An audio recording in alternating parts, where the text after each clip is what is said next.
I'm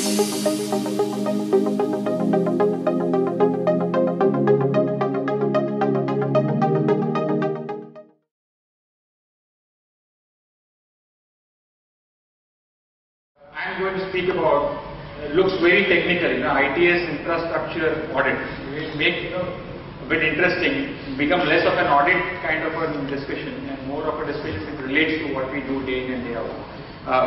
It's a busted myth of ITS infrastructure assessment. Now, myth, I have to bust a myth about infrastructure audit. Before we start, can anybody in the audience give me a simple definition of what a myth is all? What's a myth? What do you define as a myth? No complex definition, just a simple, definition of what a myth is. What is a myth? Why do you believe that? Yeah, okay. So it may have some part of truth, but it is not a complete story. And if somebody, there needs to be somebody to bust it, so that it becomes a myth. Otherwise, it is a complete part of the story. It's the truth. Okay. We all believe in myths. We all believe in myths. Our lives are surrounded by myths, unless they are busted.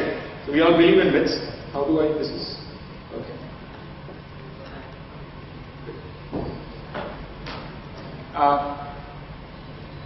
Many of you would have travelled by air. There is no doubt about it. As ITS professionals, many of you would have travelled by air.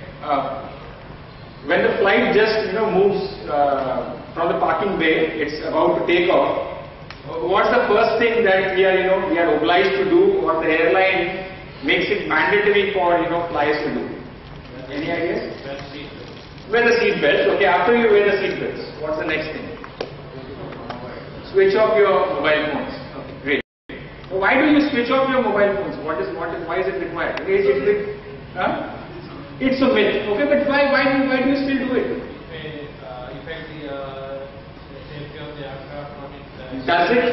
Does it? It's a question mark, but then why do we do it? If it's a question mark, some people would shut them off, some people would keep it on, but still everybody is made to shut it off. So we are made to believe that there is a problem, right? Why do we believe that there is a problem? Or why do the airlines believe that there is a problem? We are all IT professionals, so we are going to talk a language that is a bit more technical and less depending on, I don't believe in it. That's fine. But then why do the airlines believe? It's all around the world. It doesn't happen only in Sri Lanka or India or maybe parts around Asia. It happens all around the world. You travel to the US, you will travel to Europe, you travel to any part of the world, you are made to shut the mobile phones off. What's the reason behind it? Risk on what? Risk to you, risk to the people flying, risk to the aircraft. It will risk what? Something related to the frequency, sir. Okay, something related to the frequency. So we are generally there is a feeling that it may affect or it may work in the same frequency as the aircraft communication systems, which might lead to communication failure and lead to accidents in the air. Try keeping your mobile phone on, nothing is going to happen. Nothing is going to happen. Okay. We won't be right. Because they out of the 300 guys who are there on the aircraft, there would be nearly 150 who would be having their mobile phones on. Maybe they put it on vibrate or whatever. Many of the airlines now allow you to make a call on your mobile when you are in air. But then they still ask you to shut the mobile phones off when you are taking off and landing. Why? Now in the air, you are allowed to use your mobile phone, the same mobile phone which is very risky, as they might say to you. But then when you are just taking off a landing, it's very risky. When you are in mid-air, the risk factor becomes zero. The reason behind it is that if you go and look into why this has been made, is that this particular thing is stopped not by the FCC, it's not stopped by the Communications Commission, it's stopped by the Aviation Association. Now the reason behind it is when you try to dial a call, generally I don't know about people here in Lanka, but in India we are used to making a call. I am just moving out from India, from the Mumbai airport, I make a call to my family. I am just moving out. There's a call generator. And when I land also, I would try to make a call that I am landing. Okay. When your mobile phone is at around 10,000 feet from the ground. It is not connected to one but multiple mobile phone towers at the same time. Now when that thing happens, it's a similar network as you would be aware of as the same Ethernet network. Okay? It tries to connect with not one but multiple towers, so that the connection has to be established only with one. In that case, what really happens is generate multiple traffic for a single call. Now take into account the number of phones or the number of flights that go up in the air and they land, the number of travelers they try to make a call. It would create a chaotic situations on the ATC towers on the ground in the area where your mobile phone towers are. So it is not for your safety, it is for the safety of the people on the ground that the mobile phones networks do not clog near the airports. Okay. So tomorrow this myth has been busted because there's been a fact that has been presented. So for me to bust a myth, I need to present some basic facts. So we'll make it, I'll try to make this thing very simple to understand. What's an ITS infrastructure assessment, what's an audit is all about, what myths do we carry in an audit, and how do we go about busting them. Okay, some peculiar myths what IT infrastructure assessment has. We generally have a feeling, any audit, any assessment has to happen in a few hours. You have a software, comes in, somebody comes in with a laptop, plugs it inside your network, gives out some beautiful reports, assessment is done. That's the first one. Okay. It's all about documentation. Any audit is only related to paper. The more thicker the report is, more money a consultant or an auditor could charge. If you have just 4 pages, you will not be able to charge a good amount of money. So your audits have to be more thick, for it to be important. And many a times, IT infrastructure is termed as just improving the marketing image of the organization. People feel, it's just used to improve your, the image in the industry. So some company does it, some MNC does it, some bank does it, another bank feels, they might have done for improving their marketing image. That's it. Now to be on the same plane, what do we term as IT infrastructure? Anything that is related to technology. It need not be only computers. Anything that is related to technology that aids in the organizational business process, in business thinking for any organization has to be your IT infrastructure. Things are to be kept very simple. To be on the same plane again, when we think of IT infrastructure, we just think of the hardware. The first thought that comes to the mind is the IT hardware which is there, or IT components that are there, applications that run on that hardware. But we fail to understand the 2 other important aspects of IT infrastructure. One is where is it located, where is it placed, where is that particular infrastructure being located, what are the environmental conditions there, what are the grounding and bonding conditions there, so on and so forth. Very important, rarely been assessed. And what implications do they have? We'll have a look at it. And people. There is a general feeling that anything in business can be bought and it works. We keep the people factor out. There's very less importance given to people. We feel, we take good people, they work, technology is there, business is going to happen, matter closed. We don't see the need of updating people day in and day out. When it comes of technology where things change every 6 months, I feel less than that. But then we don't feel the importance of having people assessed, of knowing whether they are at the same level of what technology is being implemented in that particular organization. Okay. This is something which every CEO, CFO, CIO would like his organization to be. 4 important aspects. I would like it to be agile. I would like it to be resilient. I would like it to be powerful, and I would like it to be secure. That's fine. If I have all these nearly 4 aspects for it, I feel I have done majorly what is required. But generally we end on the other side of the table. Sometimes we cannot even recognize our face there. We have somehow, system administrators have experienced this at some part of their lives, and some of them accept it as a part and parcel. They remain that way. Some do an activity to come out of it. So it's very essential, that this same IT infrastructure, the more we are trying to make our lives more complex, but bringing in more technologies, but then we are not making it simpler in the back end. Back end is going to be more and more complex. Okay, one more small question I'd like to put. The common language that IT professionals speak around the world. What is the most common language that we speak? When we converse, when people of IT or ITS, Information Technology Systems, meet, what is the most common language that we talk about? It's the language of acronyms. We always believe in acronyms. So, to make things simpler, ITS infrastructure assessment becomes ITSIA. IT, information technology is always IT. So we try to shorten things across. Many confusing items come about, when we do that. But however, we don't have an option out because the words are so long. Technology is so becoming very complex and everything we want to make it more complex. WhatsApp and SMS has done, more things for us. We just would not want to even write those 4 or 5 words. We just shorten them up also. So ITSIA is what we are trying to discuss about.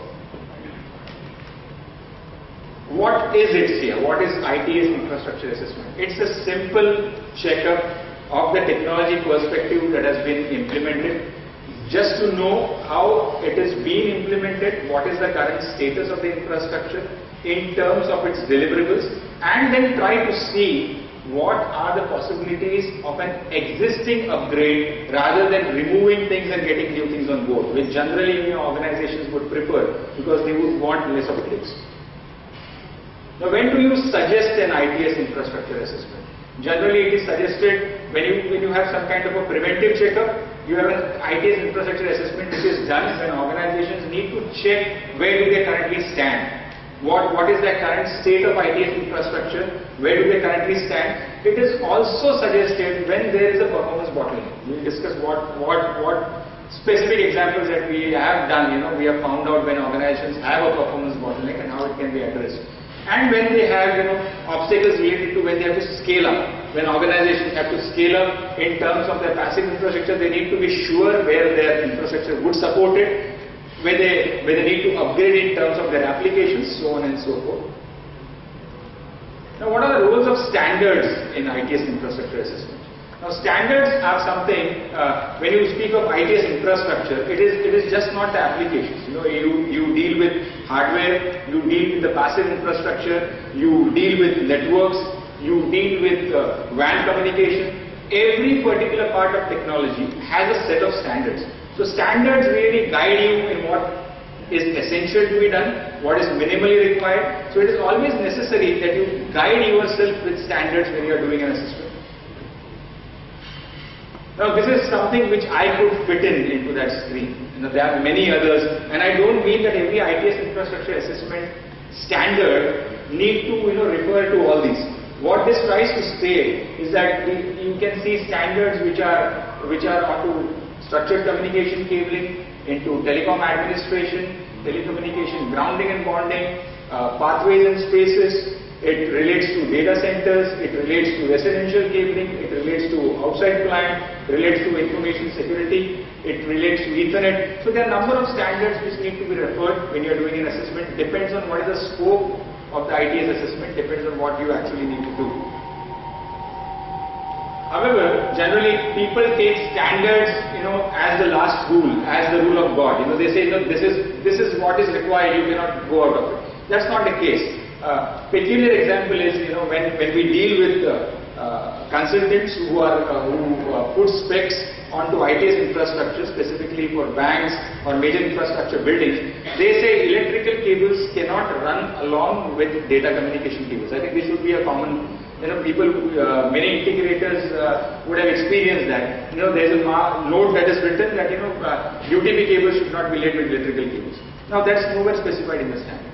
That's nowhere specified in the standard. In fact, the standard states that it has to be drawn near to the electrical point because that is very essential. However, proper bonding and grounding principles have to be followed. So we try to cut the other part of grounding and bonding and say we are going to keep it away. That's not required. So what is essential over here is to understand what does the standard allow you to do and what is the way to move around and be abiding to that particular standard.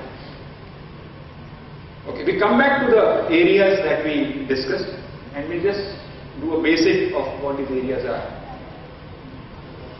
There is something very, very close to our heart, that box, that PC, that laptop, that workstation, that server, anything that is hardware, pure hardware, how do you assess it?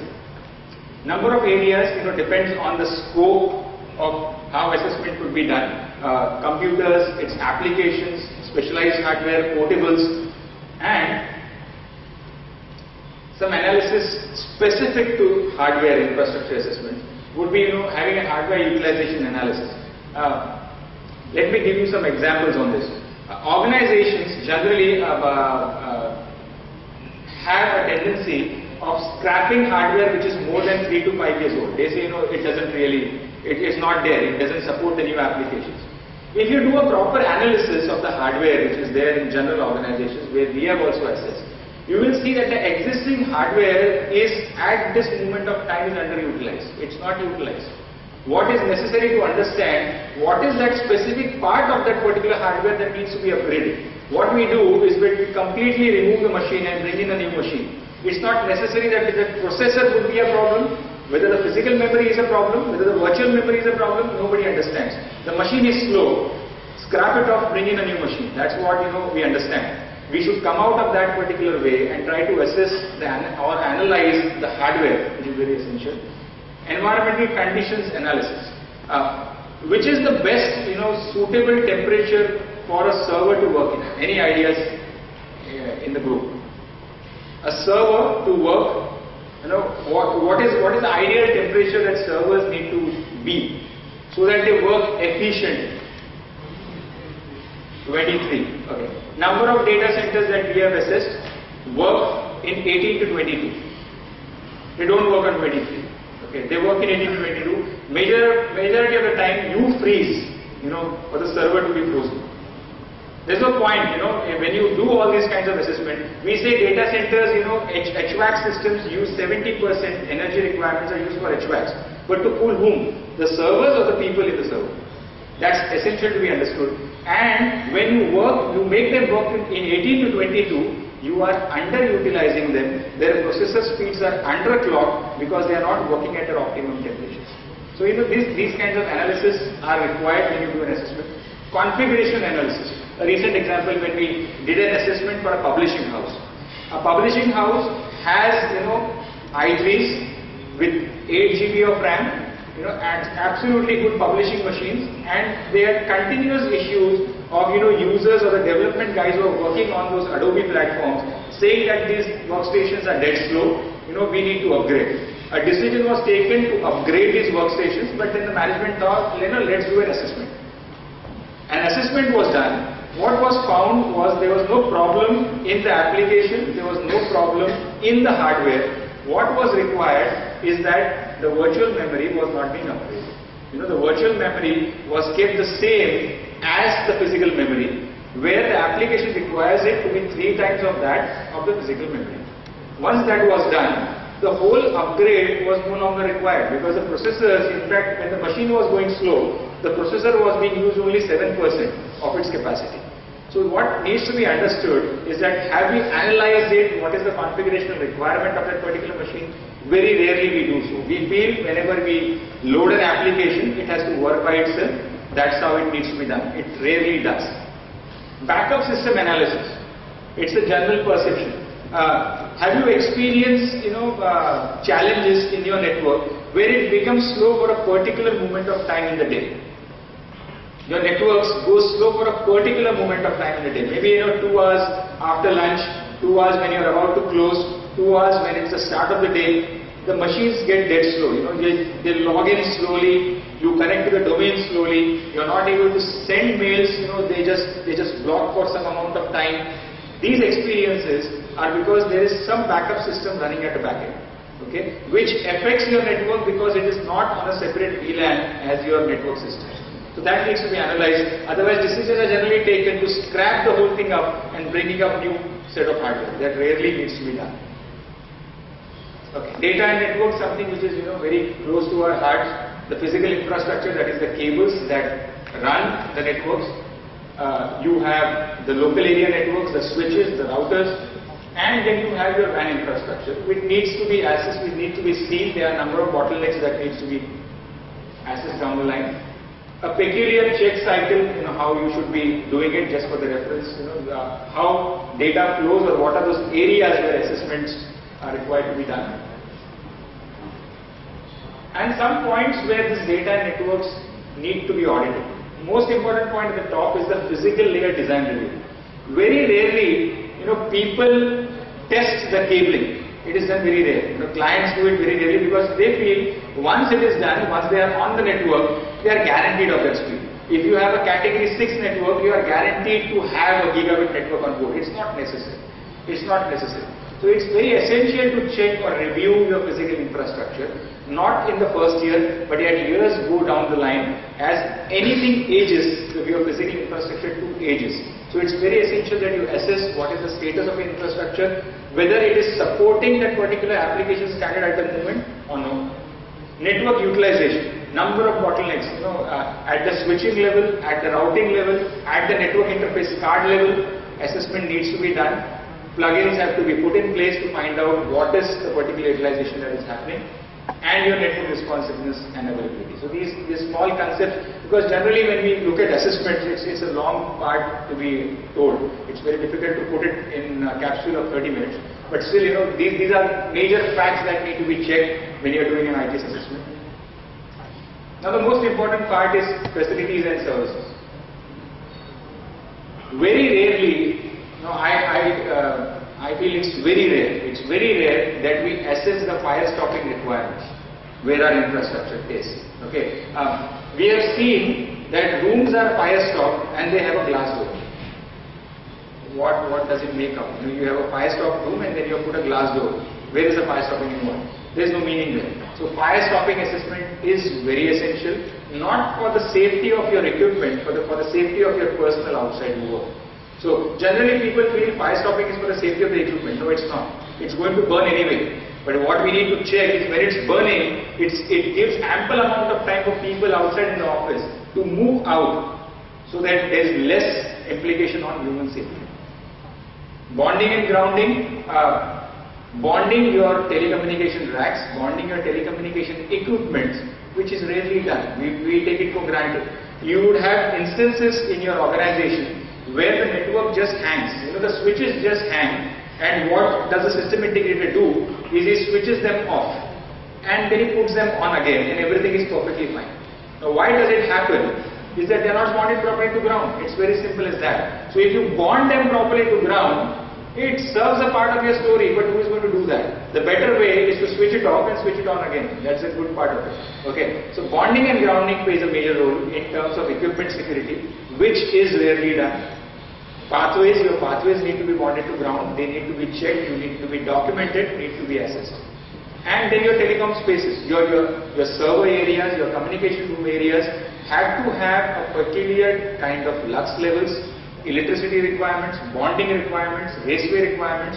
Generally, we feel when the integrator does the job, he would have taken care. The integrator feels, I know everything and he has done the job. So nobody takes care of what needs to be assessed and moved. This is a major factor, this is a major link which is rarely checked, and that's the reason of it. Many a times the network gets unresponsive, the network gets slow, even if you have the best components on the ground. Some important points: when do you audit facilities and services? You inspect telecom spaces, you do pathway assessment as we just spoke about, and your fire stopping readiness review, which needs to be done. The last part is your human resources. We upgrade, we upgrade applications. Your old Windows 3 Windows became 95, 98, okay? But we have the same administrators that come in, and generally, I don't know in this part of the world, but in India when we do our engineering, we are engineers for life. So you don't have to do anything, once you pass your BE, you will be an engineer for life. So even if you don't study, you will be called as an engineer. After 20 years, you don't know what technology, where it has gone, still you are to be termed as an engineer.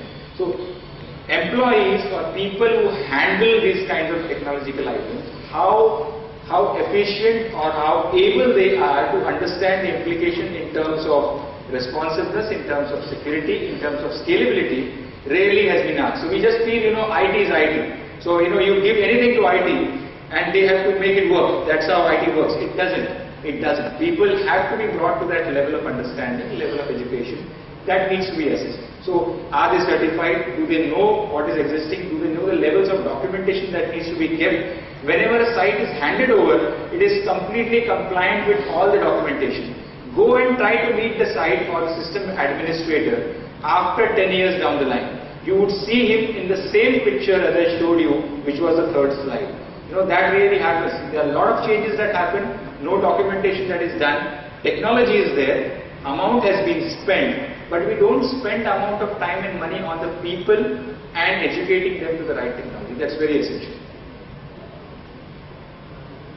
Now, how do you audit human resources? You check, what is the level of training and development that people who are handling the infrastructure have done. What is the kind of files and records they are maintaining? Are they really maintaining? Do they have proper change management?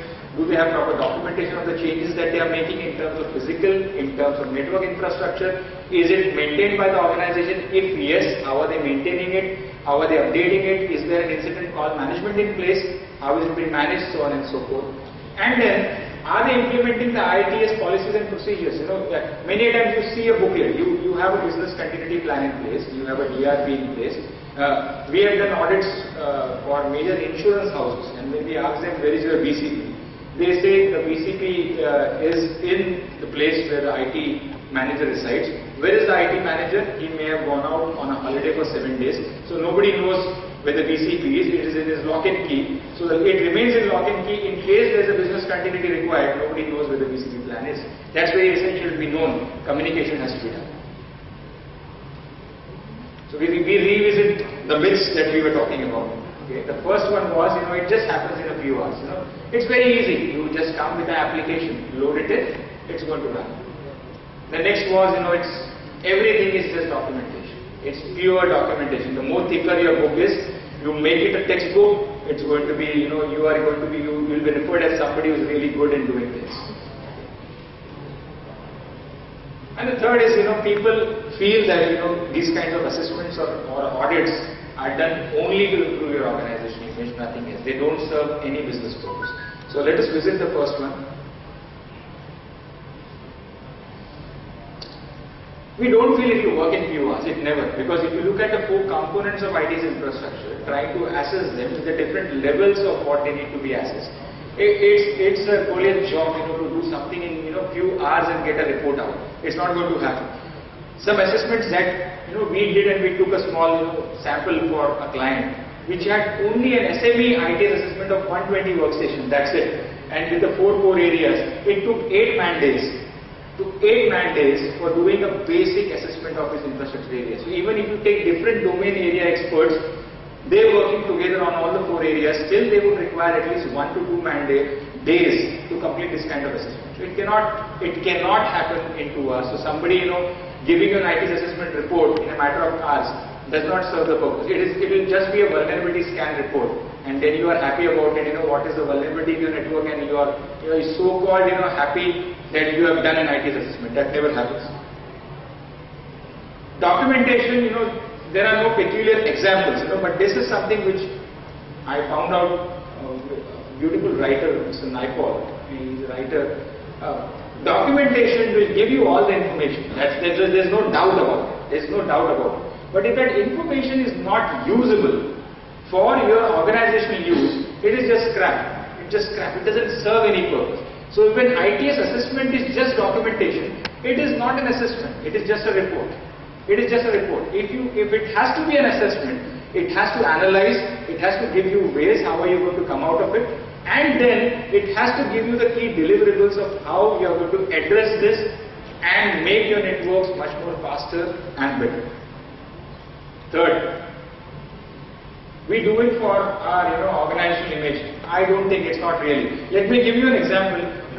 Companies like, which I know, Alcoa, companies like Schneider Electric, which are Fortune 500 companies, they do regular ITS infrastructure assessments each year. Never do they demonstrate or tell this particular thing in their annual reports that they are doing it.